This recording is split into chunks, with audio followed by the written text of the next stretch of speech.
Questa è una guida introduttiva a Sealy, Assassin Elemento Quantum, uno dei probabili primi banner limited di Honkai Star Rail a rilascio ufficiale. Parliamo del suo kit. Quando Sealy usa la skill guadagna 25% di speed per 2 turni e fa danno single target a un nemico. Quando Sealy usa la ultimate entra nel Buffed State e fai danno single target a un nemico. Il Buffed State permette a Sealy di attaccare di nuovo quando sconfigge un nemico. I tuoi danni inoltre aumentano di un minimo del 40% fino ad un massimo del 100% mentre sei nel Buffed State. Se sconfiggi un altro nemico nel turno extra che hai guadagnato sconfiggendo il primo, non guadagni un altro turno però. La sua technique inoltre le permette di diventare invisibile per 20 secondi. Se mentre sei invisibile entri in combattimento col nemico, lei si troverà già nel Buffed State senza aver bisogno di fare la ultimate. Vediamo le passive di Sealy, che ricordo si sbloccano rispettivamente ad ascensione 2, 4 e 6. La passiva che sblocchiamo ad ascensione 2 permette a Sealy di ridurre le probabilità con cui viene attaccata quando ha meno di metà vita. La passiva che sblocchiamo ad ascensione 4 permette a Sealy di avanzare nel turno del 20% quando fa l'attacco base su un nemico. Per informazioni su cosa significa avanzare nel turno, ti invito a guardare la mia video guida su come funziona la speed di Honkai Star Rail. Trovi il link in descrizione. La passiva che sblocchiamo ad ascensione 6 aumenta la Quantum Penetration del 20% quando siamo nel Buffed State. Come sottopassive, Sealy può ottenere fino al 22% di crit damage, 28% di attacco e 12% di difesa. Riassumendo il suo kit, Sealy si basa totalmente sul fare tantissimo danno single target, spesso ignorando gli scudi nemici,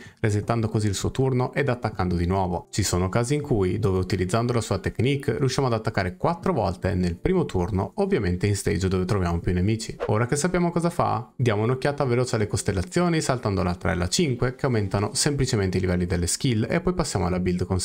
Costellazione 1, il buff alla velocità che ottieni con la skill di Sealy ora ha 2 stack. Questo effetto non solo va a braccetto con la velocità che vogliamo su un assassin, ma scala perfettamente anche con la sua arma limited che vediamo dopo. Costellazione 2, quando fai danno ad un nemico che ha meno di metà vita, aumenta il crit rate del 15%. Costellazione 4, rigenera 15 di energia quando sconfiggi un nemico. Costellazione 6, quando usi la ultimate metti un malus al nemico per un turno. Il nemico che ha questo malus prende extra danno quantum del 18% del danno della ultimate di Sealy ogni volta che viene attaccato anche dagli alleati. Tuttavia, se il nemico viene sconfitto da alleati, il talento di Sealy non si attiva e quindi non guadagni turni extra. Ok, ora sappiamo tutto di Sealy, cerchiamo di capire quale gear è meglio per lei e perché. Come planetary set, la migliore opzione che abbiamo è il Celestial Differentiator, ci dà crit rate percentuale e quando raggiungiamo l'80% di crit rate aumenta il danno del 20% del nostro attacco base e della nostra skill, cosa che spammiamo spesso grazie alla speed che otteniamo oltre che al reset di turni vari che ci sono. Inoltre vogliamo crit rate sul gear, quindi in ogni caso 2 in 1. Come relic set invece optiamo per il Genius o Brilliant Stars, che ci dà quantum damage e le permette di ignorare le difese, che è letteralmente ottimo per quello che vogliamo fare con Sealy. Visti i set, direi che abbiamo un po' più chiare quali stat vogliamo sul nostro gear. Iniziando dalle main stat, sul body sicuramente crit rate essendo l'unico pezzo che può averlo di main stat, sulle scarpe speed per lo stesso motivo ed anche perché sono 2 bonus essenziali per noi, sul planner vogliamo danno quantum che scala benissimo con tutto il kit e sul link energy regeneration rate che ci permette di accumulare energy molto più facilmente per ottenere più spesso la nostra ultimate. Abbiamo quindi da raggiungere con le substat di tutti i nostri 6 pezzi di gear almeno 80% crit rate, contando che 30 vengono già dal body, ne mancano 50. Ovviamente qui contiamo anche l'arma che utilizzeremo, in base a quale usiamo e a che refine le abbiamo, ma una volta raggiunto quel valore possiamo optare totalmente per crit damage e attacco percentuale, così da aumentare il danno ai nostri colpi critici. Come extra stat eventualmente break effect percentuale non è male, aumenta i danni e gli effetti dell'entanglement che applichiamo quando rompiamo scudi col quantum.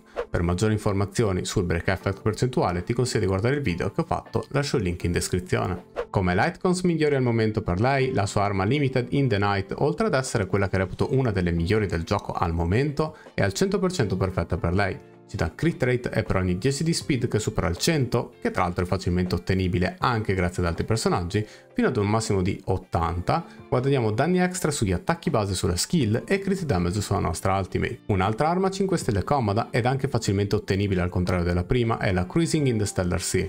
Anche qui ci aumenta il crit rate e aumenta l'attacco quando sconfiggiamo nemici. Per quanto riguarda le 4 stelle abbiamo una fantastica opzione che è la On the Silence Remains, come le altre anche questa ci dà attacco e crit rate, a patto però che ci siano 2 nemici o meno sul campo, certo è limitativa, ma contro boss ed elite è sempre utile. E per la guida introduttiva a Sealy, questo è tutto. Spero sia stato comprensibile. Onestamente trovate tutte le informazioni che vi ho appena detto sul documento che ho creato e condiviso, dove potete trovare tutte le guide introduttive ad ogni singolo personaggio presente nella closet beta di Star Rail, e se vi è di aiuto chiedo solo di condividerlo, che mi sarebbe di aiuto. Trovate il link al documento in descrizione. Per il resto iscrivetevi al canale se volete altri contenuti di Honkai Star Rail e magari condividi il video se ti è piaciuto. Fate i bravi, ci vediamo al prossimo video. Bella!